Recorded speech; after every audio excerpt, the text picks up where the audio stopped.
Felix media தமிழக முதலமைச்சர் இலாகா காவல்துறையில் சட்டசபையில் காவலர்கள் சம்பளம் பதவி உயர்வு போன்ற கோரிக்கை நிறைவேறுமா?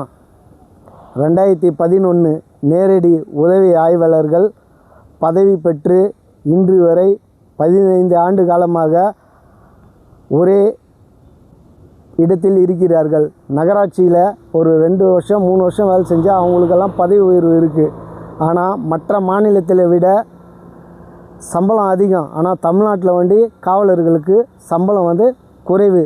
24 மணி நேரம் பணி செய்கிறாங்க. ஒருத்தன் செத்தா உடனடியாக காவல்துறை அங்கே தான் போய் நிற்கிது. ஒருத்தன் வெட்டின்னு செத்தா கூட காவல்துறை அங்கே தான் போய் நிற்கிது. அதனால் காவலர்கள் இன்றைக்கி மிகுந்த